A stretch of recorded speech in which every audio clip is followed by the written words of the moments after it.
Hello students, स्वागत है आपका इस ऑनलाइन क्लास में जहां हम पढ़ रहे थे mathematics.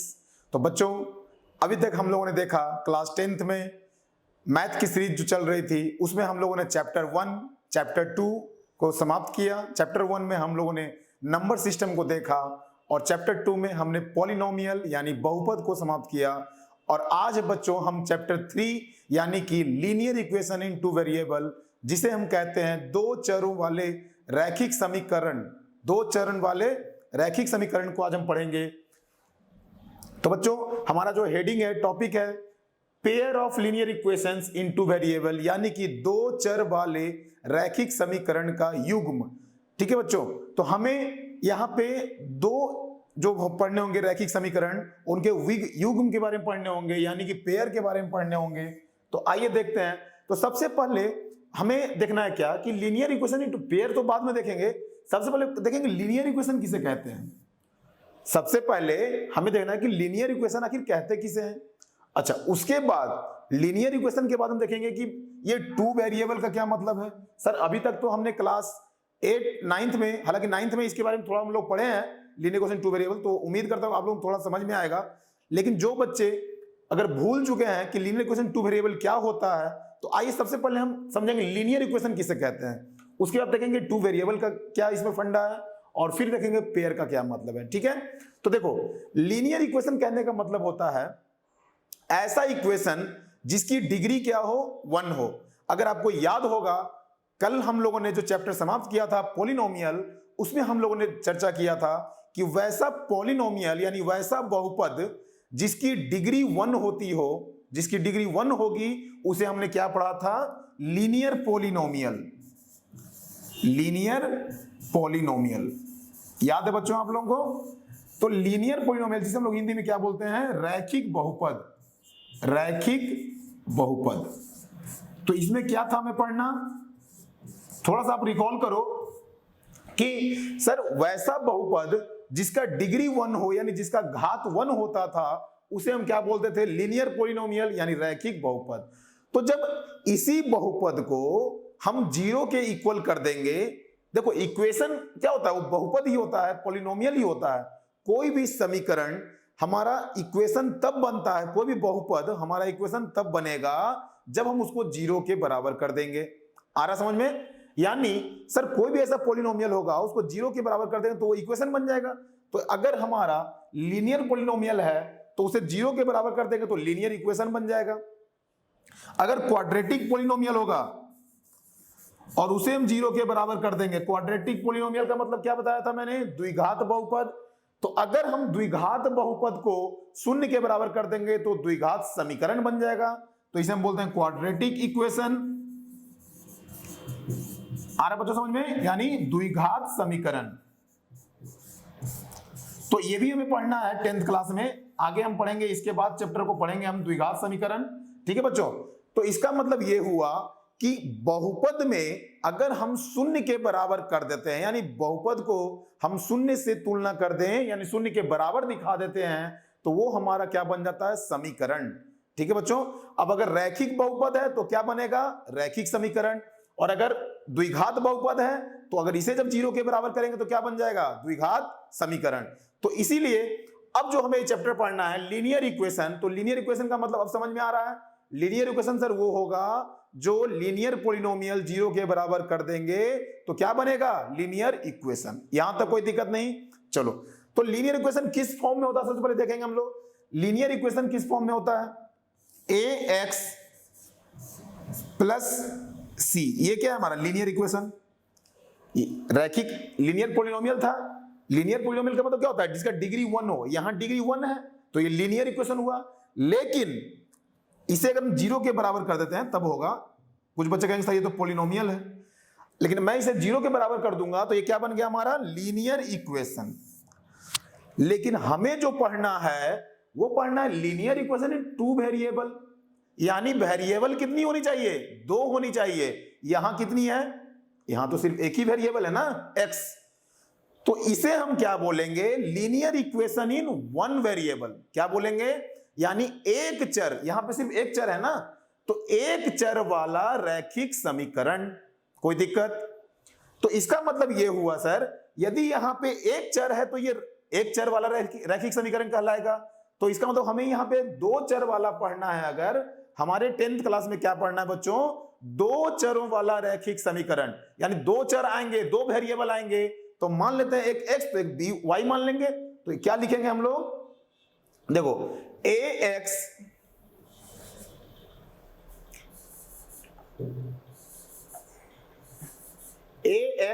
Plus by plus c बराबर 0। ये क्या हो गया हमारा, दो चर वाला रैखिक समीकरण। क्या हो गया बच्चों, ये दो चर वाला रैखिक समीकरण। देखो इसको थोड़ा हम लोग क्लियर देखते हैं अच्छे से।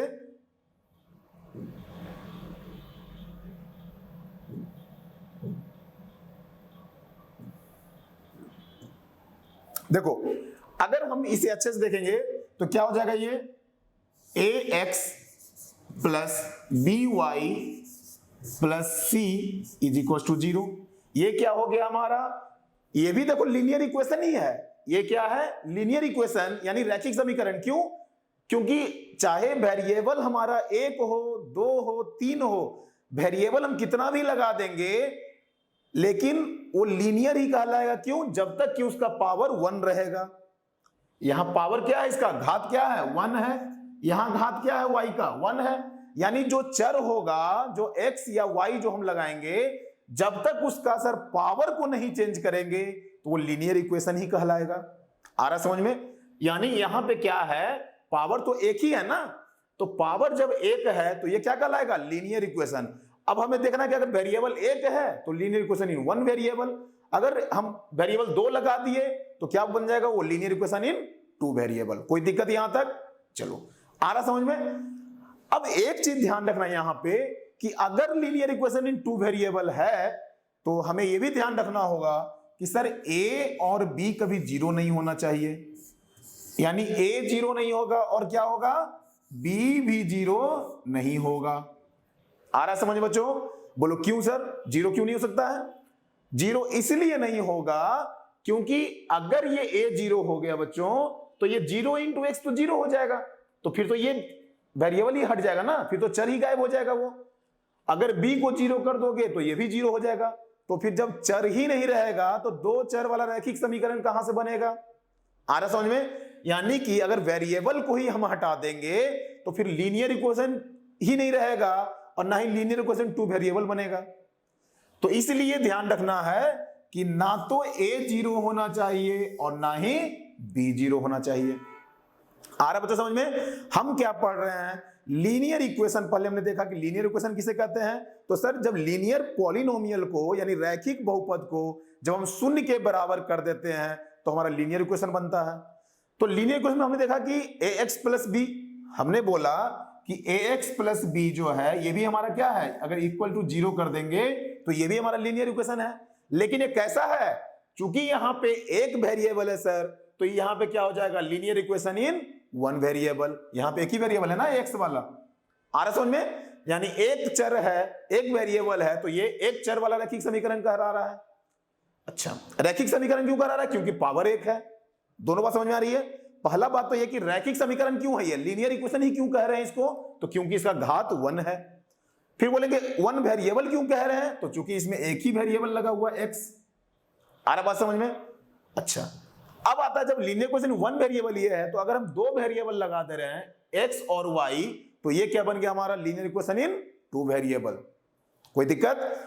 अगर हमने यहां पे दो वेरिएबल लगा दिया तो ये क्या बन गया हमारा, linear equation in two variable. जहां क्या होगा, a जीरो नहीं होना चाहिए और b जीरो नहीं होना चाहिए। यानी कि तो क्या होगा, a b और c क्या होंगे, रियल नंबर्स होंगे, यानी वास्तविक संख्या होगा। आ रहा बच्चों समझ में। a b और c क्या होगा, वास्तविक संख्या। देखो c जीरो रह सकता है, क्योंकि c अगर जीरो रहे कोई दिक्कत नहीं है, ठीक है। लेकिन a और b जीरो नहीं होना चाहिए, क्योंकि ये दोनों में क्या है, वेरिएबल लगा हुआ है। तो इसलिए a और b जीरो नहीं होना चाहिए, c जीरो हो चाहे नहीं हो, उससे हमें कोई मतलब नहीं। आ रहा बात समझ में। तो ये था हमारा linear equation in two variable. आ रहा समझ में। अब देखो हमारा जो चैप्टर का नाम है वो क्या है, pair of linear equation in two variable. Pair यानी युग्म के बारे में पढ़ना है, जोड़ा के बारे में पढ़ना है, दो चर वाले रैखिक समीकरण के युग्म के बारे में पढ़ना है। तो देखो बच्चों क्या होगा, तो एक तो हमें ये हो गया इक्वेशन, अब इसका पेयर करना है, इसका मतलब एक और इसी तरह का आएगा। पेयर का मतलब क्या होता है, जोड़ा, दो रहेगा तो ये पेयर बोलते हैं ना। तो देखो, तो हम इस तरह से ले सकते हैं a1x plus b1y plus c1 is equal to 0। ये हो गया हमारा एक लीनियर इक्वेशन पहला वाला। तो हम 1 1 सब में लगा दिए, कोई दिक्कत नहीं, भी लगाएंगे तो भी काम चलेगा, लेकिन हम आसानी के लिए हम क्या कर दिए 1 1 लगा दिए, क्योंकि ये पहला लीनियर इक्वेशन ले रहे हैं। तो a1x plus b1y plus c1 is equal to 0। कोई दिक्कत यहां तक? ये क्या है हमारा 0 है।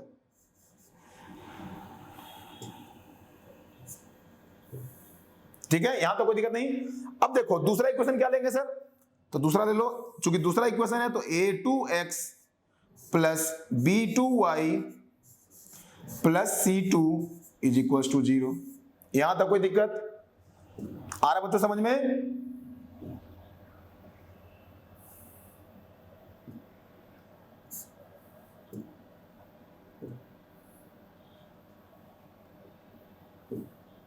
देखो, तो यहां पे हमने दो इक्वेशन ले लिया।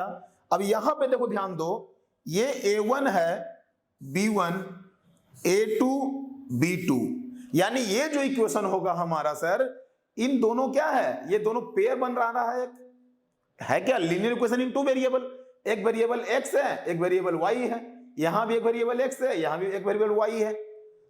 लेकिन यहां पे ध्यान देने वाली बात यह है कि जिस तरह से इस इक्वेशन में a और b 0 नहीं होना चाहिए था, यहां पे हमने क्या पढ़ा कि linear equation in two variable में सर a और b 0 नहीं होगा। आ रहा बात समझ में? तो फिर यहां पे भी नहीं होना चाहिए ना। तो अब यहां पे क्या क्या नहीं होगा, देखो a1 भी 0 नहीं होना चाहिए, b1 0 नहीं होना चाहिए पहला वाला इक्वेशन में, और दूसरे वाले इक्वेशन में a2 और b2 0 नहीं होना चाहिए। तो हम लिख सकते हैं जहां a1 b1 a2 b2 ये सब क्या होंगे, 0 के बराबर नहीं होंगे। बराबर नहीं होंगे मतलब इक्वल टू को लिख के काट देते हैं, इज नॉट इक्वल टू, इसे क्या बोलते हैं हम लोग, इज नॉट इक्वल टू। आ रहा समझ में? तो ये हो गया हमारा pair of linear equation in two variable. आ रहा बच्चों समझ में? कोई दिक्कत?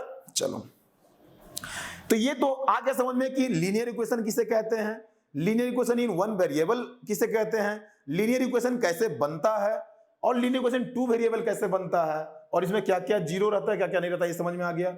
यहां a1 b1 a2 b2 c1 c2 सब क्या होंगे, रियल नंबर होंगे। यहां तक कोई दिक्कत तो बताओ बच्चों, कोई दिक्कत नहीं? आ रहा समझ में? चलो आगे देखते हैं क्या है इसमें। जब हमें यह पता चल गया कि linear equation in two variable का स्ट्रक्चर क्या होता है, इसका बनावट कैसा होता है, रूप कैसा होता है, इसका फॉर्म कैसा होगा, तो अब हम क्या करेंगे, अब ये देखेंगे कि इस लीनियर इक्वेशन के कितने सॉल्यूशन होते हैं। क्योंकि हमारा अल्टीमेटली एम क्या होता है, लीनियर इक्वेशन को सॉल्व करना, लीनियर इक्वेशन का हल निकालेंगे हम। तो इस इक्वेशन का कितना हल होगा, तो सर जितना चर होगा उतना तो निकलेगा ही। अब लीनियर इक्वेशन टू वेरिएबल है, अगर हम ऐसे करते 3x प्लस 4 बराबर 0 कर देते, तो यहां पे क्या है, एक ही चर है हमारा, तो एक हल निकलता था।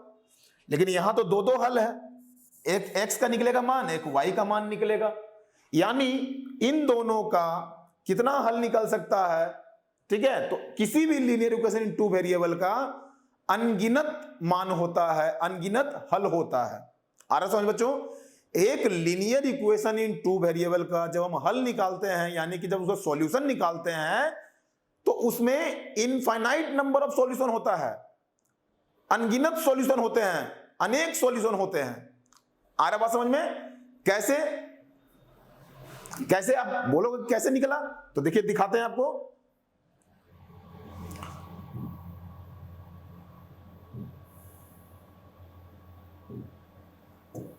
देखो, अब कुछ बच्चों को लग रहा है सर आप बोल रहे इनफाइनाइट कैसे निकलेगा, क्योंकि अभी लीनियर इक्वेशन वन वेरिएबल एक निकलता था। तो देखो छोटा सा एग्जांपल दिखाता हूं बच्चों। जैसे मान लो 3x प्लस 4y बराबर 0 और x माइनस वाई, पहले हम एक ही क्वेश्चन लेते हैं, x माइनस वाई बराबर 4, ठीक है, या फिर 1 ले लो, थोड़ा छोटा लेते हैं ताकि बनाने में आसानी हो। देखो अब मान लो कोई एक ही क्वेश्चन लेते हैं हम लोग, अभी हम एक ही क्वेश्चन की बात कर रहे हैं, x माइनस वाई बराबर 1। तो एक बात बताओ बच्चों, हम क्या लिख सकते हैं, y बराबर x माइनस 1।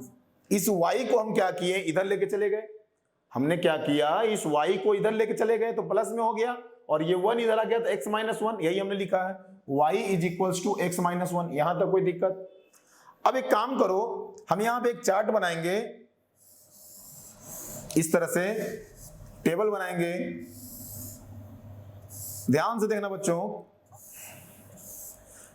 यहां पे रख दो x, यहां रख दो y, ठीक है। अब एक चीज ध्यान दो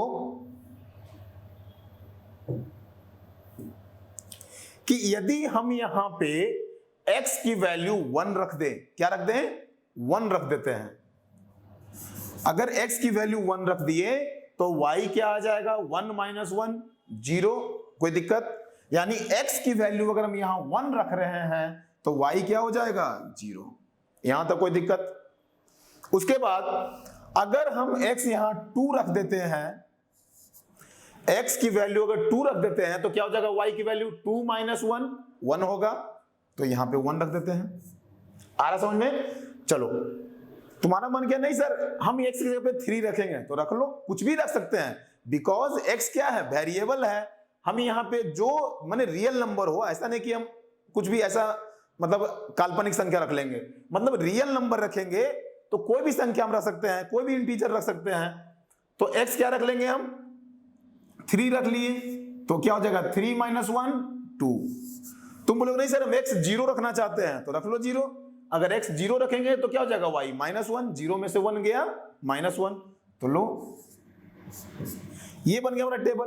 अब देखो ये टेबल को जो नहीं कि यही 4 बनेगा, ये लंबा टेबल बन सकता है, आप जितना x का वैल्यू पुट करते जाओगे y का वैल्यू निकलते जाएगा। आ रहा समझ में? तो इस तरह से हम देख रहे हैं कि ये जो सॉल्यूशन बन रहा है हमारा, एक लंबा ऐसे बनते जा रहा है, ठीक है। अब यहाँ पे इसको ग्राफ पे अगर हम प्लॉट करेंगे, अगर इसका हम आलेख बनाएंगे इस इक्वेशन का, तो कैसे बनेगा, देखो पहले y एक्सिस लेंगे, y अक्ष, फिर हम क्या करेंगे, x अक्ष लेंगे। ये क्या होता है बच्चों हमारा, ओरिजिन 0 0। अब देखो यहां कर दो 1 2 3 4, इधर भी कर दो -1 -2 -3 -4, इधर कर दो बच्चों -1 -2 -3। ये ग्राफ पेपर पे इस तरह से प्लॉट किया जाता है, 1 2 3 4 5, ठीक है बच्चों। तो इस तरह से हमने क्या किया, ग्राफ प्लॉट कर दिया, y एक्सिस और x एक्सिस जहां मिलता है उसे क्या बोलते हैं, ओरिजिन, ठीक है, यहां तक कोई दिक्कत नहीं। अच्छा अब देखो जो यहां पे पॉइंट बना है इसको हम क्या करेंगे, प्लॉट कर देंगे, ठीक है, इसका आलेख खींचेंगे। तो x का मान अगर 1 है तो y कितना है, 0। तो अगर x का मान यहां 1 ये है तो y कितना है, 0, तो y 0 तो यहीं पे है, यानी पहला जो पॉइंट होगा हमारा यही होगा 1 0। अच्छा यहां लिख दो इसे 1 0। दूसरा पॉइंट क्या है, 2 1। तो देखो x अगर 2 है तो y क्या है, 1, x 2 है तो y क्या है, 1, यानी यहां पे आएगा, ये इधर से 1 जाएगा यहां, ठीक है, ये है। यहां पे इसको भी थोड़ा सा अच्छे से डार्क कर देते हैं, कोई दिक्कत? फिर देखो x अगर हमारा 3 है, अगर x 3 है तो y कितना हो जाएगा, 2, यानी x 3 है और y क्या हो जाएगा, 2। ये देखो यहां 2 गया और यहां 3 मिल रहा है ऐसे, ठीक है बच्चों। उसके बाद x 0 है तो y -1 है। अब x 0 कहां है, यहां पे, और y -1 यहां, यानी ये पॉइंट बन रहा है। अब देखो बच्चों हम क्या करेंगे, इन चारों पॉइंट को आपस में मिला देंगे, मिला देते हैं। देखो कैसे मिलाएंगे?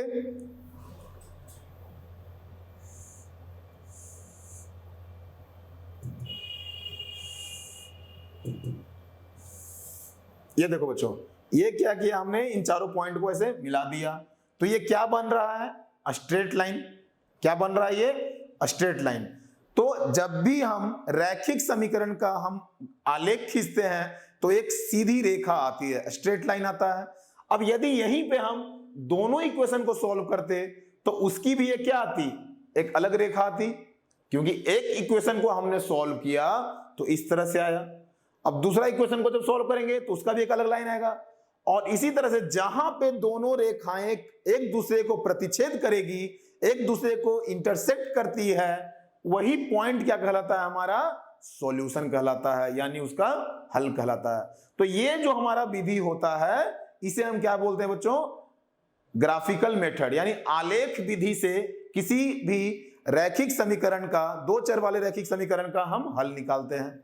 यानी कि how to find the solution of a linear equation in two variable with graphical method, इस तरह से हम करेंगे।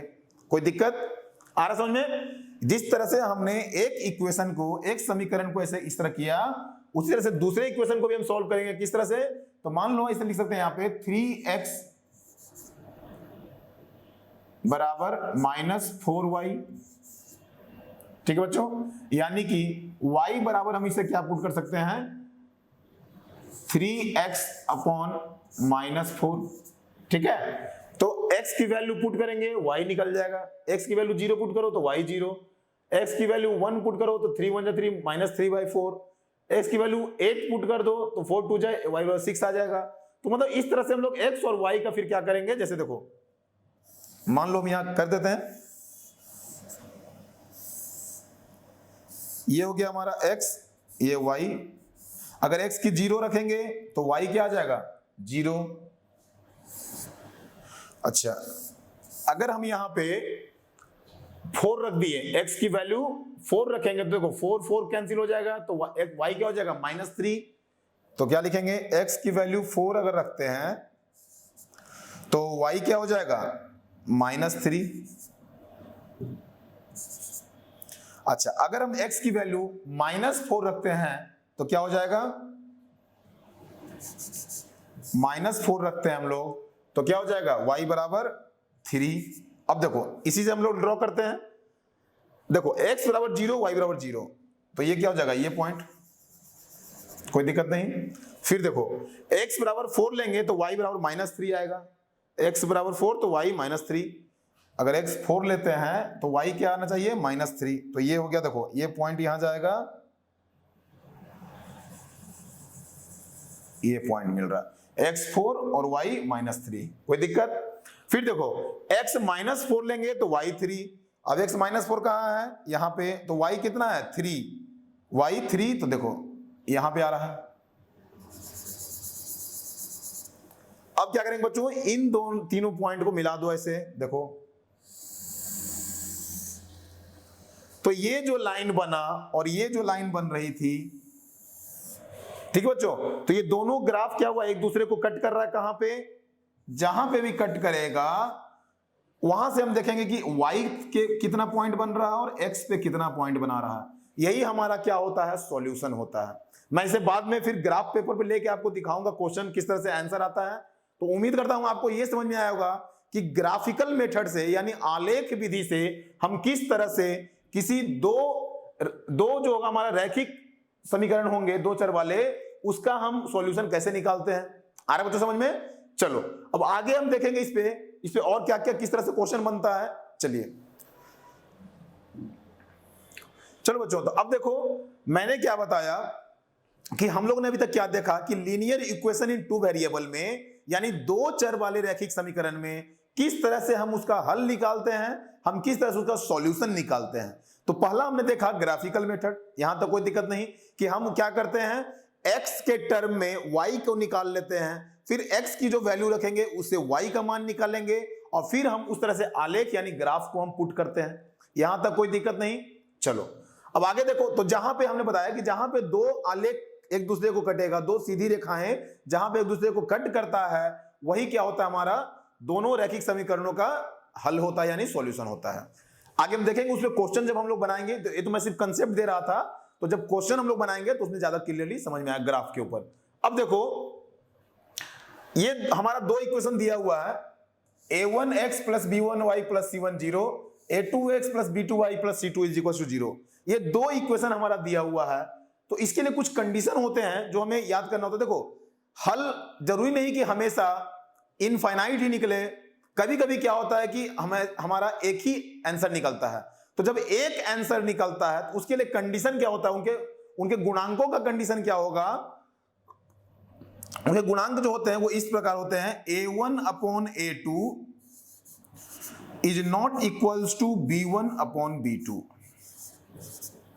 अगर ये कंडीशन फुलफिल कर रहा है कोई भी रैखिक समीकरण, यानी a1/a2 जो है is not equals to b1/b2 है, तो जो सॉल्यूशन होगा हमारा उसे बोलते हैं अद्वितीय हल हमारा निकलेगा। अद्वितीय का मतलब क्या होता है, यूनिक, जो अकेला होता है उसे ही अद्वितीय बोलते हैं ना।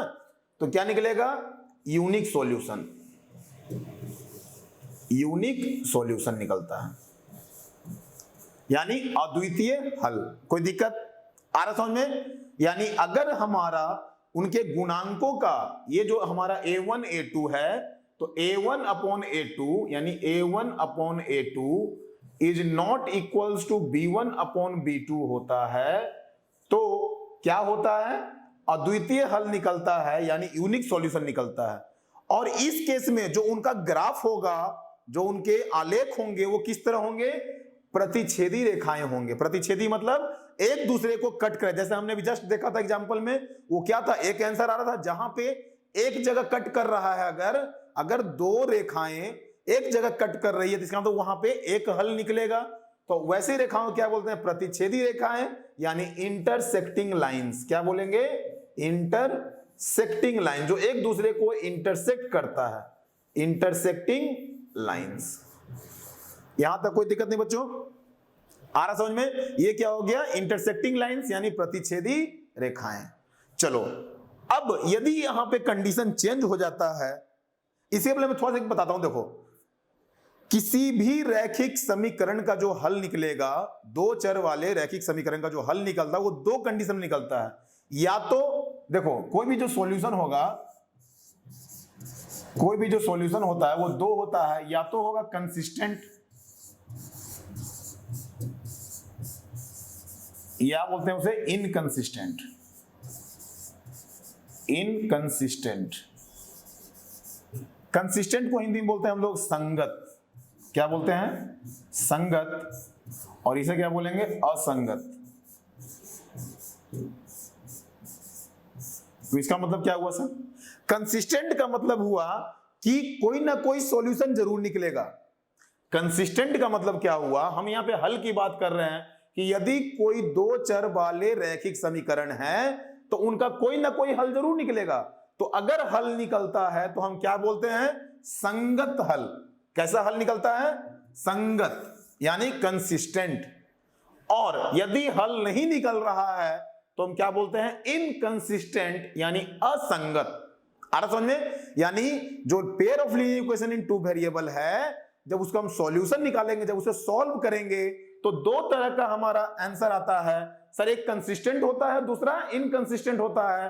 कंसिस्टेंट का मतलब संगत, इनकंसिस्टेंट का मतलब असंगत। असंगत उसे कहते हैं जिसका कोई ना कोई हल निकलेगा, चाहे एक हल निकले या अनेकों हल निकले।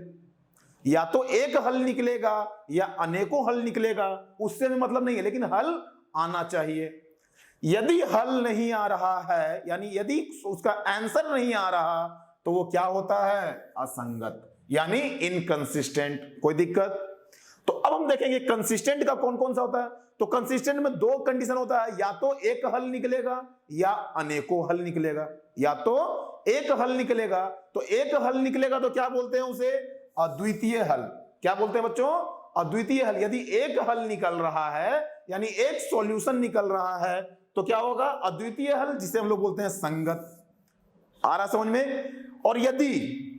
और यदि अनेकों हल निकल रहे हैं तो उसे क्या बोलते हैं, अनेक हल, यानी उसे भी संगत बोलेंगे। यहां तक कोई दिक्कत आप लोगों को तो बताओ। मैंने क्या बोला कि यदि दो लीनियर इक्वेशन को टू वेरिएबल वाले को हम सॉल्व करते हैं तो दो तरह का सॉल्यूशन निकलेगा, या तो संगत या असंगत। संगत कहने का मतलब वो कंसिस्टेंट, यानी कि वैसा सॉल्यूशन जो कुछ ना कुछ तो आएगा ही आएगा। अब चाहे एक सॉल्यूशन आए चाहे अनेकों सॉल्यूशन आए, यूनिक सॉल्यूशन आए चाहे अनेकों, क्या बोलते हैं, infinite number of solution, infinite number of solution, मतलब अनेक हल आएंगे।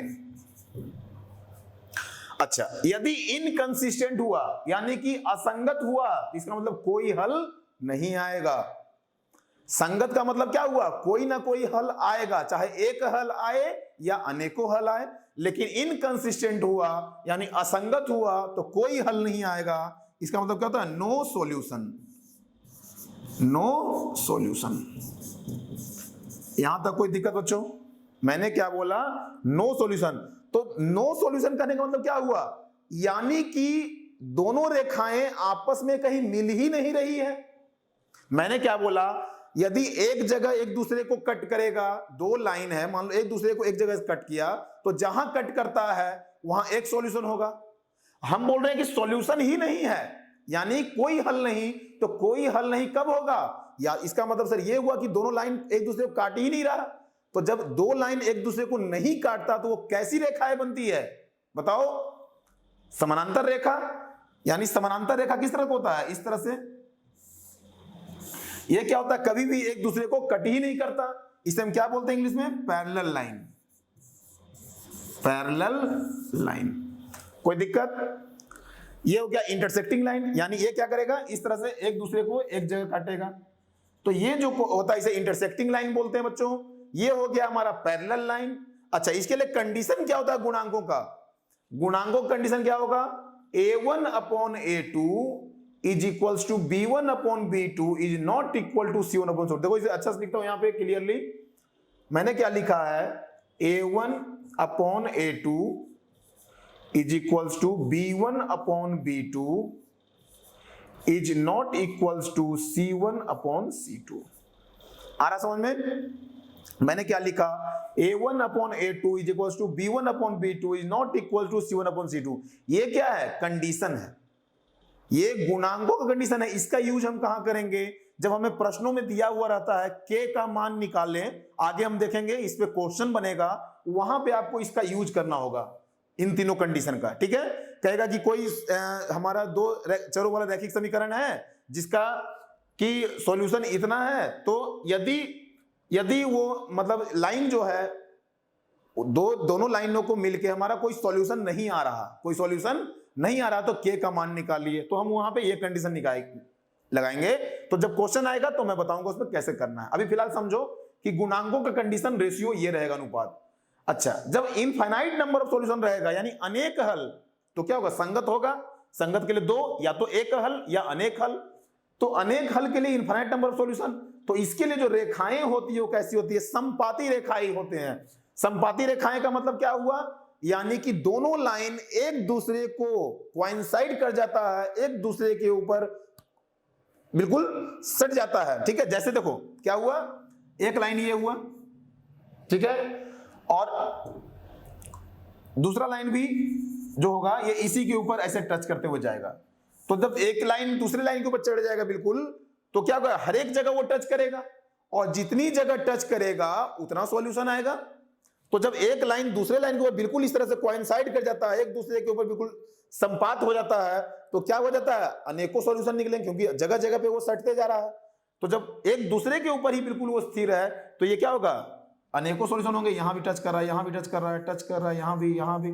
तो इस तरह क्या होता है, अनेकों सॉल्यूशन होते हैं, और इसे हम क्या बोलते हैं, कोइंसिडेंट लाइन, कोइंसिडेंट लाइन। आ रहा बच्चों समझ में? तो उम्मीद करता हूं आपको ये कंडीशन समझ में आ गया होगा कि किस तरह से हम सॉल्यूशन को, हम यूनिक सॉल्यूशन निकालते हैं, अद्वितीय हल, नो सॉल्यूशन निकालते हैं, और इनफाइनाइट नंबर ऑफ सॉल्यूशन निकालते हैं। उम्मीद में समझ में आ रहा है आप लोगों को? चलिए आगे देखते हैं क्या है इसमें। अब यहां पे देखो क्या है, there are two methods of solving a pair of linear equation in two variable. मतलब दो मेथड, दो तरीके हैं किसी भी लीनियर इक्वेशन टू वेरिएबल को सॉल्व करने का। सबसे पहला या तो ग्राफिकल मेथड, जिसे हम आलेख विधि के नाम से जानते हैं, ठीक है बच्चों, यानी पहला मेथड क्या है, ग्राफिकल मेथड, जो मैंने अभी दिखाया आपको करके, ग्राफ ड्रॉ करके आलेख खींचा था। तो पहला विधि वो है जहां पे दो रेखाएं कटेंगी, अगर एक जगह कटती हैं तो एक सॉल्यूशन आएगा, अगर बिल्कुल मिलती ही नहीं है तो क्या होगा, पैरेलल लाइन अगर होगा यानी कि समानांतर रेखा होगा तो नो सॉल्यूशन, एक भी सॉल्यूशन नहीं होगा। और यदि संपाती रेखाएं होती है यानी कोइंसिडेंट लाइन होता है तो क्या होगा, इनफाइनाइट नंबर ऑफ सॉल्यूशन होता है। यहां तक कोई दिक्कत नहीं। अच्छा, दूसरा विधि जो है उसे बोलते हैं अलजेब्राइक मेथड यानी बीजगणितीय विधि।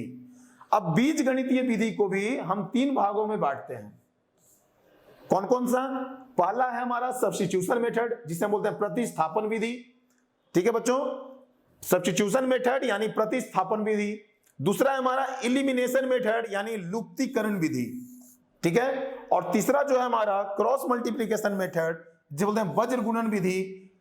ठीक है बच्चों, तो ये तीन मेथड से, ये क्या है, ये तीन बीजगणितीय विधि है जिनसे हम लीनियर इक्वेशन को हम सॉल्व करते हैं। लेकिन सबसे बड़ी बात यह है कि इस साल आप लोगों के लिए क्रॉस मल्टीप्लिकेशन मेथड को हटा दिया गया है। मैंने सिलेबस में बताया था कि ये मेथड आपको नहीं पढ़ना है, तीसरा वाला, तो हमें सिर्फ क्या पढ़ना है, सब्स्टिट्यूशन मेथड और इलिमिनेशन मेथड।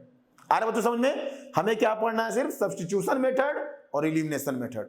तो आइए देखते हैं कि सब्स्टिट्यूशन मेथड क्या हो। ग्राफिकल मेथड हम लोगों ने देख लिया, सब्स्टिट्यूशन मेथड और इलिमिनेशन मेथड में किस किस तरह से क्वेश्चन आते हैं, चलिए हम उसको बनाते हैं। तो विधि समझ में आ गया, पहला है प्रतिस्थापन विधि, दूसरा है लुप्तीकरण विधि। तो प्रतिस्थापन विधि में देखते हैं क्या होता है, किस तरह से क्वेश्चन बनता है। देखो, जैसे ये क्वेश्चन है हमारा, सॉल्व बाय सब्स्टिट्यूशन मेथड, यानी कि हमें प्रतिस्थापन विधि का यूज करके इस क्वेश्चन को हल करना है। देखो इसमें कैसे करते हैं हम लोग, क्वेश्चन हमारे 2x + y = 7। क्या है, 2x + y = 7। इसमें हम क्या करते हैं बच्चों, 2x = 7 - y, जैसे मैं पहले ग्राफ के लिए बना रहा था, एक को y उधर लेके चले गए तो x क्या हो जाएगा हमारा, 7 - y/2। ये क्या हो गया, x = 7 - y/2। अब क्या करेंगे, इस x के वैल्यू को हम दूसरे इक्वेशन में डालेंगे। ठीक है, दूसरा इक्वेशन हमारा क्या था, 4x - 3y + 1 = 0।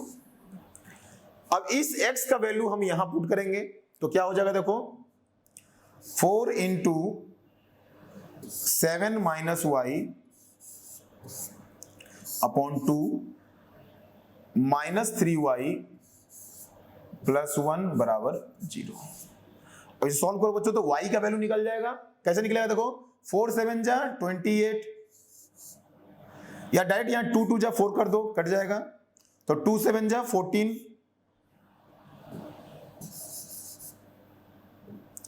2 × 7 = 14 हो जाएगा। फिर -2y -3y + 1 = 0। अब देखो बच्चों, ये 14 और 1 कितना हो गया, 15।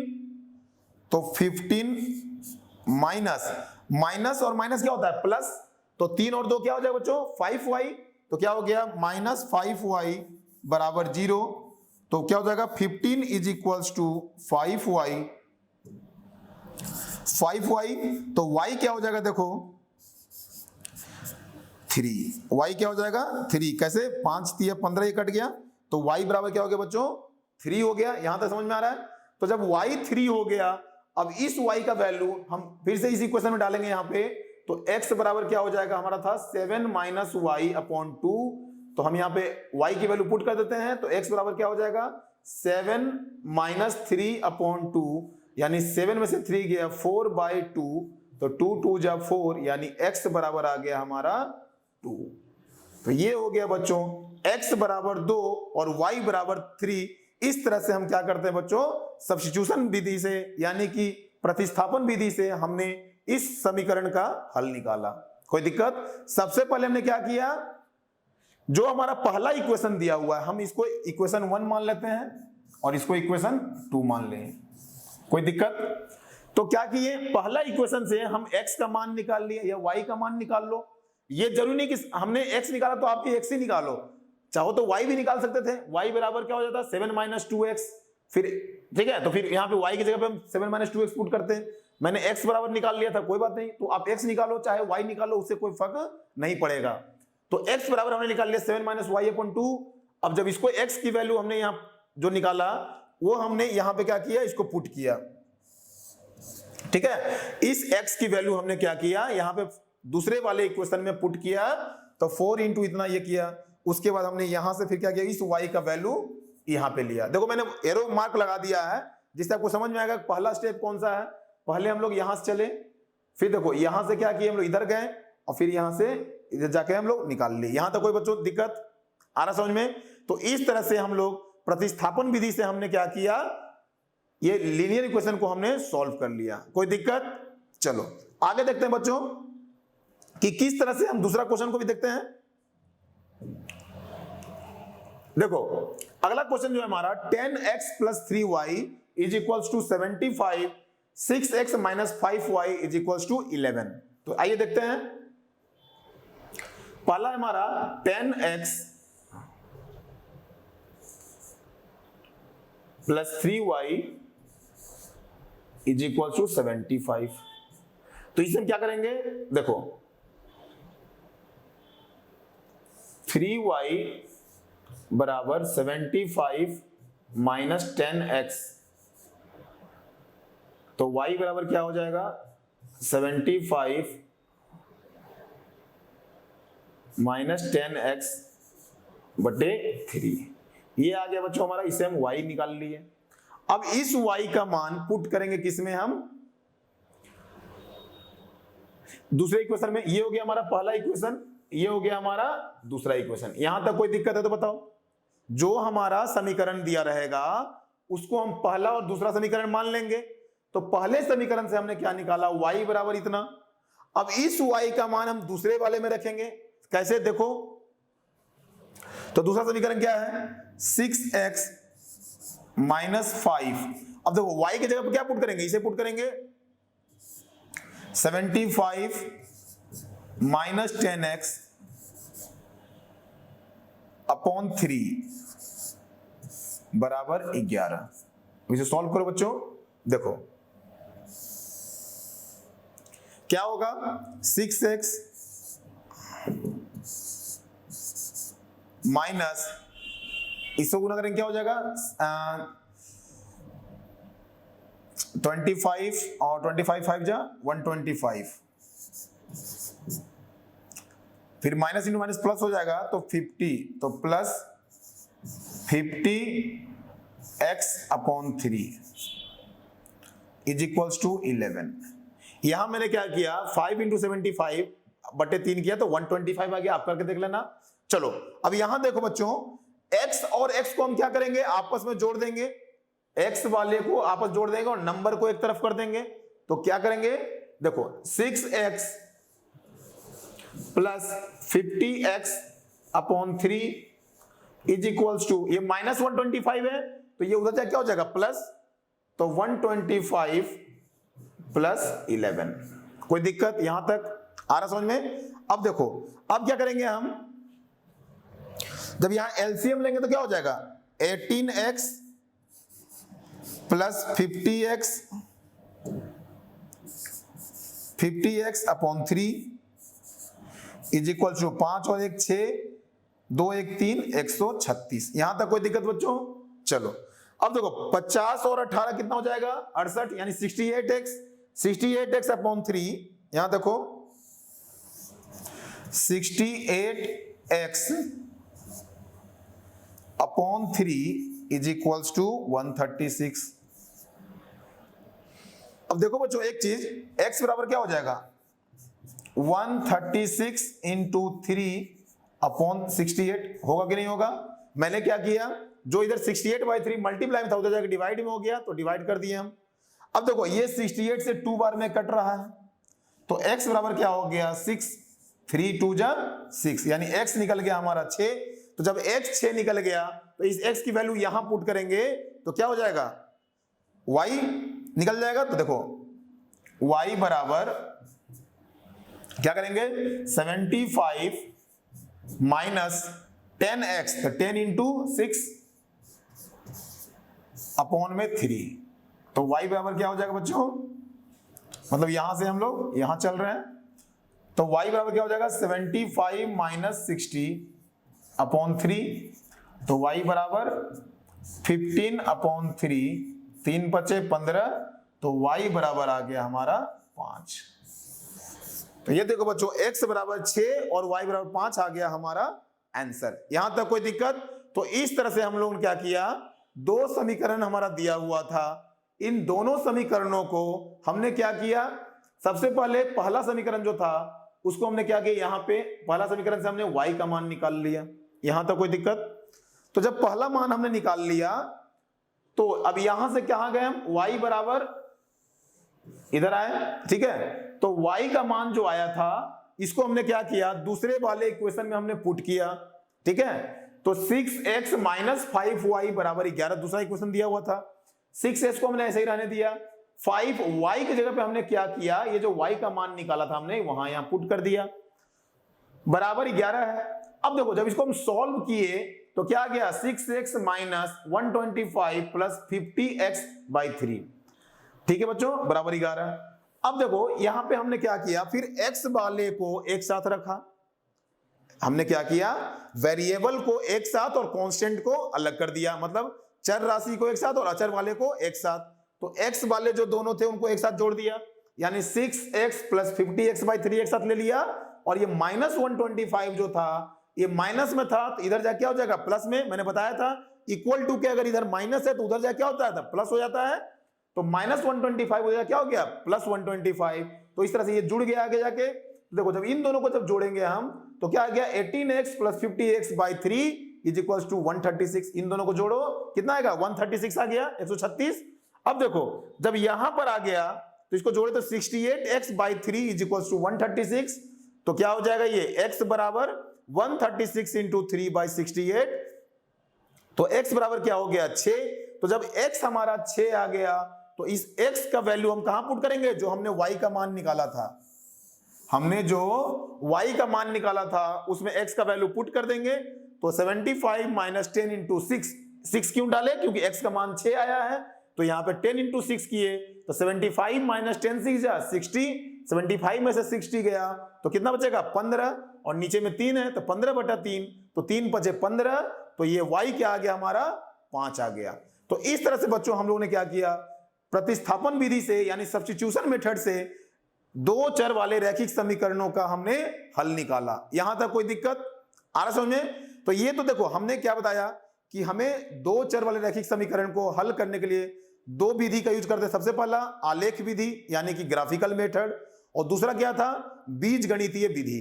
तो बीज गणितीय विधि में हम लोगों ने क्या देखा, तीन तरह के होते हैं।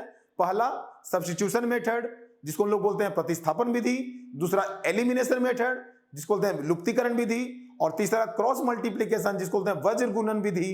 तो बच्चों इस बार वज्र गुणन विधि जो है यानी क्रॉस मल्टीप्लिकेशन मेथड आपको इस बार हटा दिया गया है, आपको नहीं पढ़ना है। तो इस बार क्या पढ़ना है हमें, सब्स्टिट्यूशन मेथड और एलिमिनेशन मेथड। तो ये था क्वेश्चन जो हमने बताया सब्स्टिट्यूशन मेथड से यानी प्रतिस्थापन विधि से। अब कल हम लोग देखेंगे कि किस तरह से हम लोग एलिमिनेशन मेथड का यूज करते हैं, ठीक है बच्चों। एलिमिनेशन मेथड का यूज करके भी हम लोग क्वेश्चन को बनाएंगे, फिर इसमें कितने कॉम्प्लेक्स तरह के क्वेश्चन आते हैं उसको भी हम लोग चर्चा करेंगे। तो इस तरह से आज हमने पढ़ा कि क्लास 10th का थर्ड चैप्टर में linear equation in two variable, pair of linear equation two variable, मतलब दो चर वाले रैखिक समीकरणों का युग्म को क्या होता है उसके बारे में हमने इंट्रोडक्शन देखा, कैसे उसको बनाते हैं, कैसे उसका हल निकालते हैं, क्या क्या उनकी कंडीशन होती है। जब उनका सॉल्यूशन निकलता है तो लाइन जो उनकी ग्राफ होती है, आलेख होती है, वो अगर एक जगह काटता है तो एक सॉल्यूशन निकलता है जिसे हम लोग यूनिक सॉल्यूशन बोलते हैं। तो जो रेखाओं को क्या बोलेंगे हम लोग, इंटरसेक्टिंग लाइन यानी प्रतिच्छेदी रेखाएं। अगर यहाँ पे अनेकों सॉल्यूशन निकलती है यानी इनफाइनाइट नंबर ऑफ सॉल्यूशन निकलता है तो उसे क्या बोलेंगे, कौन सा रेखा बोलेंगे उसे हम लोग, कोइंसिडेंट लाइन यानी कि संपाती रेखा। और यदि हमारा एक भी सॉल्यूशन नहीं बनता है, यदि एक भी सॉल्यूशन नहीं बनता, कोई हल नहीं है, तो क्या बोलेंगे, नो सॉल्यूशन। और उसके लिए कैसी रेखाएं होंगी, पैरेलल लाइन यानी कि समानांतर रेखाएं। तो चलिए आज का क्लास हम बच्चों यहीं पे समाप्त करते हैं, जो हमारा लीनियर इक्वेशन टू वेरिएबल था। आगे मिलते हैं कल के क्लास में, हम इस पे आगे चर्चा करेंगे। तो चलिए, थैंक यू।